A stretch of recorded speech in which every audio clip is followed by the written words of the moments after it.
My name is Hannah, and this is my no-buy year.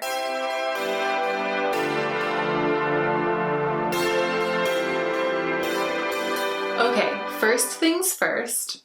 I was in Portland this weekend dancing at a tango festival. I'm a dancer of Argentine tango, for those of you who are relatively new to my channel. It's one of my hobbies, and I also teach tango on the side. Anyway, I flew into Portland on Friday, and the first thing I did was something that I've always wanted to do and never done. I went to Finger Bang. Finger Bang is a nail salon in Portland, and they're known for doing extraordinary and exquisite nail art. All I wanted was matte grayish nails with a super blingy accent nail. I don't have a nail polish collection. I don't really do my nails at home. I either keep them pretty trimmed and clean, or I go have them done at the salon. And I think that's fine. I'm not going to be one of those people on YouTube who apologizes if my nails aren't done. I think that's a little ridiculous. But when I do it, I love it. I really love having beautiful, special nails, and these are a gel polish, so they should stay on for a pretty good long time. Thanks, Finger Bang. I'm a little loopy because the tango festival was intense. After I went to Finger Bang, I went back to where I was staying, I got dressed up, and I went out dancing on Friday night, and I stayed out probably until 4 in the morning dancing. On Saturday, I danced from noon until about 5 p.m. and then all night again on Saturday night. And then on Sunday, I danced from about 2 until 6 p.m. and then 10 p.m. through until about 6 in the morning. So I got through work today and here I am filming. I'll just do my best. I shopped my stash. I'm going to tell you about it. Let's just get into the meat of the video. So as ever with my Shop My Stash series, first I'm going to tell you about the things I shopped my stash for last time. I used them all and I have opinions. First up is the Smashbox Cover Shop palette in the color Smoky Eye palette. And I did a tutorial with this palette. I am not a makeup artist. It was just a demonstration of a look that I did with this palette. I enjoyed this palette. I like the formula. I don't love the formula. It's a little bit inconsistent. Actually, the only shade that I have beef with is this black shade, with the black sparkly one. It's just very chalky, and I started trying to use it, and I really, maybe for the first time, understood what people mean when they say a shadow is super chalky. It's just dry. It doesn't have much purchase. It puffs away when you use it, and so it's not that great for creating depth in a look. I was able to use it. I used it in my tutorial, but if you watch the tutorial, you'll see when I go in to blend in the black, it blends kind of into a gray, kind of a smoky, smudgy gray. The looks came out fine. It wasn't unusable, and it didn't make the palette unusable. I didn't feel like I had to reach for a black from another palette. They just dropped the ball on that one shade in this palette, and that's too bad. And then when it comes to versatility in the looks, I would go in with this white to set my primer. I would go in with this kind of taupey brown to start transitioning, and then it would be time to deepen up my crease. And I have hooded eyes, so that deepening up the crease shade is really important because I blend that shade up onto my brow bone to kind of create a crease that's higher than my actual crease. Because if I blend a dark shade only into my crease, you won't be able to see it when my eyes are open. It will just disappear. So the stakes are high for the shade that I use to deepen up my crease, because I'm also using it to create essentially a false crease. Most people, when they are reaching for that shade, are reaching for a matte shade. And if you want to use a matte shade in that role in this palette, you really only have one option, and it's this very dark gray-green right here. And that's kind of intense. Suddenly the look has gone super smoky and dark. I usually go for a a rich medium brown in that role. And so my instinct was to reach for this bronzy gold shade right there, but it's a shimmer. And I'm not against putting shimmers in the crease. I just noticed that I was forced to do it by this palette. And I almost think that this would be a stronger palette if they had made that shade matte instead of shimmer. Oh, sorry, I forgot to cover the mirror. I got to know this palette really well. I know its shortcomings, I know its strengths, which are basically everything other than what I said. I made some beautiful looks with it, and I believe I will reach for it again. Next up is this Morphe Blush palette, the 9B. Remember this? These blushes are very, very pigmented. I mean, I think I said in the other video that they're like stage makeup, and they kind of are. But the amazing thing, the saving grace, is that they blend beautifully. They blend out.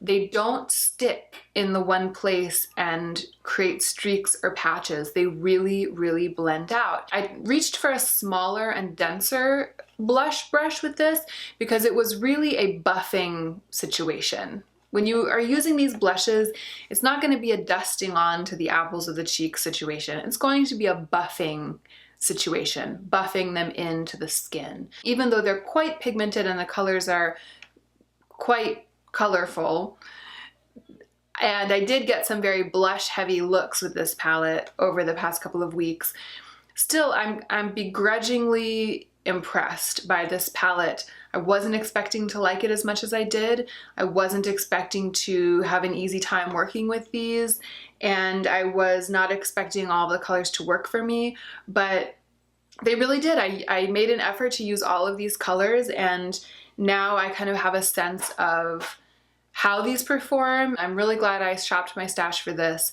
because I'll be more likely to reach for it now. Let's talk about the Shock, YSL The Shock in Rough Burgundy. So I put this in my Shop My Stash because we were estranged. We had become estranged. I had worn it a couple of times in a row where my eyes watered during the day, either because I got wind in my eyes or because I got emotional and started tearing up or crying about something. And I had learned that this mascara is extremely sensitive to water. Any bit of moisture from the eyes and it just melts away and melts off. And so I had started avoiding it for that reason, and I just wanted to make friends with it again. So I tried. I wore it a number of times, and it never went well. Partly because I think it's starting to dry out. So the application process was pretty labored. And when I first got this mascara, which was at the very end of 2017, it was basically one of the last things that I purchased before the beginning of my no-buy year. So that makes this mascara not quite yet 4 months old. It's pretty much exactly, we could call it 4 months, but I think it's actually a little bit younger than that. And most people say 4 to 6 months is what you can expect of the shelf life for mascara. This is pretty much done. It's very difficult to get enough of it out and enough of it onto my eyes. Not because there's not product left in the tube, but because the product has become very dry and stiff. So it comes out, the brush comes out all caked with product, but then when I go to put it on my eyes, it just doesn't really flow onto my lashes. And it's funny because at the beginning, this mascara was very, very, very wet. It was almost too wet, and I was always having to scrape it off, and I was always having to kind of work with it and let it dry in between coats. And it seems like it just overnight switched from being too wet to being too dry before I was ever able to use enough of it to feel like I quite got my money's worth, to be honest. That combined with the fact that every time I wore it, it was gone by the end of the day because I have watery eyes and because I am a crier.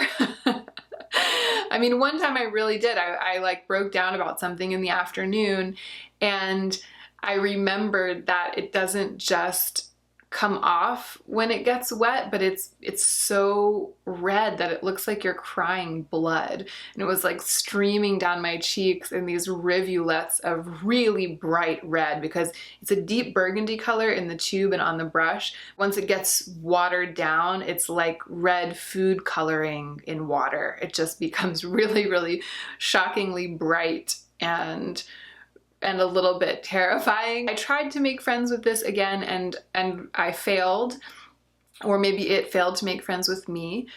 At this point, I would not recommend the Shock Mascara by Yves Saint Laurent, and this might be in my next empties. I might try it a little bit more, but it's no longer working. Sad, sad, sad, sad, sad.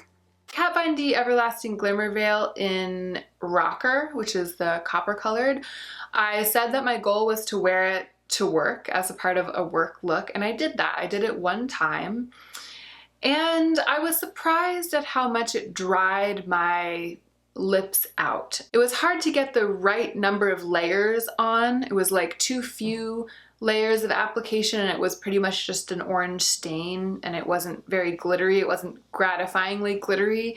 And then too many layers, and it was really, really cakey and cracky. And I know that that's kind of the look with liquid lipstick, but I don't particularly like that look. And the cracks in my lips were enhanced by the metallic finish, the glitter finish. So I spent a lot more time that morning applying it and wiping it off and reapplying it than I expected to and than I wanted to. And then once I got it looking really good, it was cool and I really enjoyed it, but it dried my lips out over the course of the day, and I didn't love it enough to want to wear it again over those couple of weeks. And I didn't even wear it, I didn't even take it with me to the Tango Festival, and that would have been like the perfect place to wear it, because it's looks all the time. At least for me. You don't have to wear looks to dance tango, but to me it's like a good excuse to wear more exciting and editorial makeup looks like this. I feel like I need to give it another chance, and I just wasn't up for it this time. These NYX Lippies, on the other hand, were amazing. I absolutely love these things, and I can't wait to buy more in 2019. I have re-fallen in love with them. I have 2 butter glosses and 1 soft matte lip cream, and I wore all 3 of them all the time. I was really glad they were in my Shop My Stash because I loved reaching for them. One of the 3, if not any of the 3, went with everything, every look, anytime. They also, especially the butter glosses, they feel really good on the lips.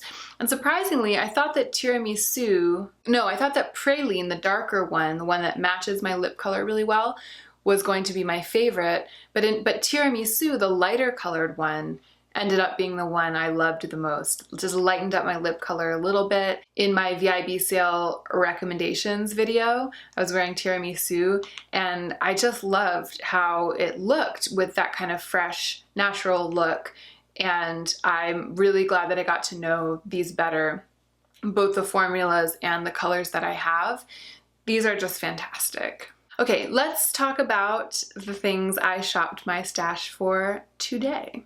Let's start with eyeshadow. I have been craving to use my Marc Jacobs Style Icon eyeshadow palette. I kept just wanting to reach for it, but I continued to reach for my Smashbox palette because I was trying to get to know it really well. By the end of it, I was like, I've got to put that Marc Jacobs palette in my next Shop My Stash because I miss it.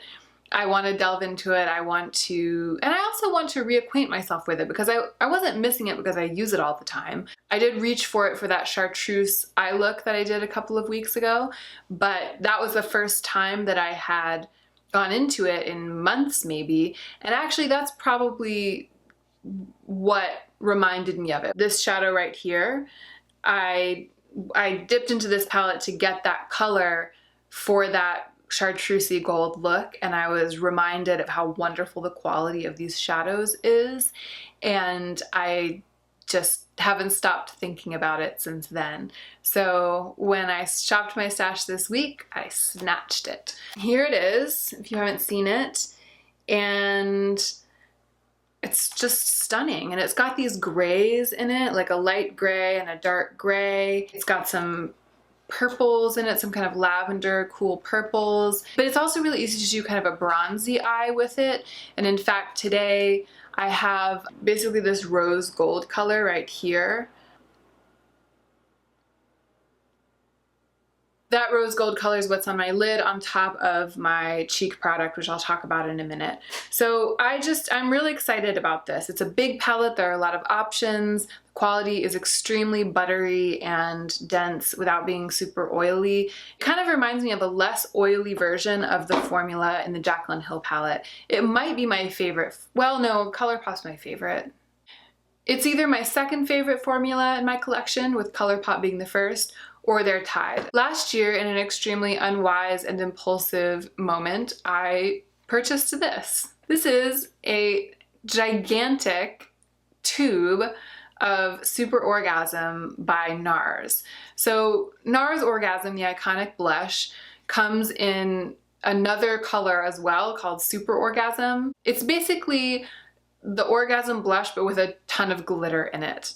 So they both come in the pans. Like, you can buy Orgasm as a pressed powder blush, and you can also buy Super Orgasm as a pressed powder blush. It's the same color, it's just very, very glittery. And then they also come as liquid illuminators, and it's just so much product. Like, this could very well have been the size of the Glossier Cloud paints.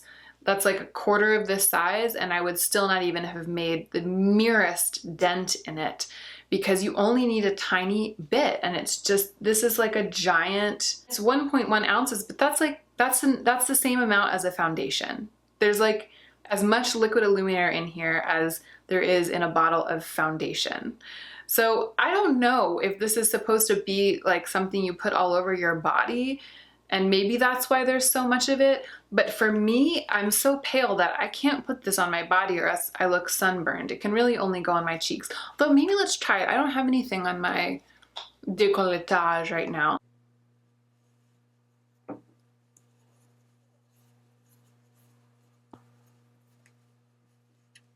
Ooh, I should have had this shirt like this from the beginning. I'm gonna wear it like this. I take back everything I said. It's blending out like a lot less pink than I thought. And needless to say, I have this on my cheeks today, but I layered it on like over and over and over with a beauty blender. So the beauty blender was kind of soaking in some of the liquid part of it and leaving the glitter, if that makes sense. And so it built up to be very, very glittery. Yes! It built up to be very, very glittery and relatively pigmented on my cheeks. I don't know if you can see it. Again, the camera tends to wash things out. I don't know if you can see it as intensely on camera as I can, but in person, it's blush draping. Like, it's very, very pink, and it goes all the way from here to here. It's also all over my eyes, and I have that shadow from the Marc Jacobs palette just pressed onto my lids and blended into the crease. But other than that, it's Super Orgasm liquid illuminator all over my cheeks and eyes. I wish that the camera would do it justice, but I just have a feeling that this is the kind of thing that it doesn't do justice to. But I've just discovered that on the body, it looks great. It really has set on my eyelids, and it's really holding on to that shadow and showing no signs of creasing. So I'm quite impressed by that product. It's just been shoved in the back of my drawer, and I've never reached for it. I mean, I used it a little bit when I first got it, of course, and then since then I haven't even touched it. So now that I see what it can do on the face and I see what it can do on the body, I will be making good use of it, I hope, over the next 2 weeks, and I will report back. As you saw, if you watched my demonstration, my makeup demonstration that I posted on Sunday, I don't really wear foundation. I usually just use a liquid concealer to even out my skin tone and a cream concealer to spot conceal, and that's it. I kind of feel like putting on a full layer of makeup that covers up every inch of my skin and then recontouring to bring it back to life again isn't really my jam. I do that sometimes, especially if I'm going in for a photo shoot and I'm trying to make my skin as super flawless as possible. Sometimes I will go in with a foundation, but for the most part I just use concealer. Right now, and I'll talk about this in my empties coming up this month, right now I'm down to one liquid concealer, and it's Shape Tape. All of my liquid concealers have been used up, and I actually repurchased Shape Tape this month. It's my only one. Now it's getting into spring and summery times, and I'm starting to feel like Shape Tape is kind of heavy. I do my best to sheer it out, especially with a damp beauty blender, but I'm wishing that I had something a little bit less thick to use in that roll. And so I've started kind of playing around with using foundation, but using it in the way that we use concealer. So instead of concealer, instead of Shape Tape, using just a little foundation here, a little here, a little on the chin, and then spot concealing. And so I thought I would put these foundations into my Shop My Stash. These are both from The Ordinary. One is a serum foundation, and one is the coverage foundation. Both of these are 1.0N, which is Very Fair Neutral. And they match me pretty well. I think that they could be a little bit yellower. Like, they're a little bit less yellow than my Shape Tape, and they're much less yellow than my NARS Sheer Glow Foundation in the color Siberia. But I want to get to know them better. I want to find out as much about them as I can, so I'm going to incorporate them into my daily looks over the next couple of weeks. I pulled this Ardency In Modster Smooth Ride Supercharged eyeliner, and it's in the shade Gold. So it's like a bronzy color. I don't know, can I swatch it? Yeah. It's so pretty. It's so pretty. And I actually have it on my eyes today. It's just beautiful. I don't use it very often, and I'm optimistic about the kind of smudgy, slightly editorial, but wearable daytime looks that I can create by using this as my eyeliner. I would like to remember that it's there more often, and so I pulled it from my Shop My Stash. And we're down to the lippies. I have this little sample of the Buxom Full-On Lip Polish in Dolly. It's a very tingly, plumping gloss, and I usually use this to plump up my lips before applying another product. So while I'm doing the rest of my makeup, I'll reach for this, I'll put it on, and my lips will get all tingly and plump, and then when it comes time to do my lips, I'll wipe it off and I'll put the other product on. And I put this in my Shop My Stash because I would like to see what it's like to wear it as itself, like as a lip gloss, and I just haven't been doing that, and I only have this little tiny sample, and so I want to actually use it in good faith a couple of times before I run out of it. I picked out this NARS Velvet Matte Lip Pencil in the color Famous Red. It is an absolutely stunning color. Yes! I'll definitely wear this in an upcoming video so you guys can see how amazing it is. It's like a fluorescent coral that leans magenta almost, which I guess wouldn't be a coral. It's almost fuchsia, but it's not. It's really red. And on me, because I have a warm undertone, it just looks stamped on, like it looks like it's from another dimension. I really love that look. It might be my most statement look because of the contrast between its undertone and my undertone. I really, really love it, and it's just been languishing in my drawer. I want to get some use out of it soon. There's 3 NARS products in this Shop My Stash. That wasn't intentional, although I do enjoy NARS. This is NARS Audacious lipstick in the color Catherine. And it's what I have on my lips right now, so I don't need to swatch it for you. But it's a gorgeous formula, very creamy, bullet lipstick. NARS makes beautiful lip products. These are particularly beautiful lipsticks, and I love this color. I feel like both this lipstick and the lip pencil in Famous Red, they're 2 of my prized possessions when it comes to lipstick. Like, if I could only pick 5 lip products, 5 or 10 of my lip products to keep and all of the rest were going to disappear, I think these both of these would make it in. Like, I love them. They're really, really two of my absolute best, absolute most favorite pieces of makeup in my collection, but I just haven't been wearing them, and that troubles me. So as far as these two lip products go, that's why I reached for them for this Shop My Stash. I want to use them in the manner that they deserve, given how much I know that I cherish them. That is it for my Shop My Stash. Thank you so much for watching. Don't forget to comment, like, subscribe, and hit that notification bell. And don't forget to take extra good care of yourself this week so that you can be the most effective version of yourself as you do your work in the world.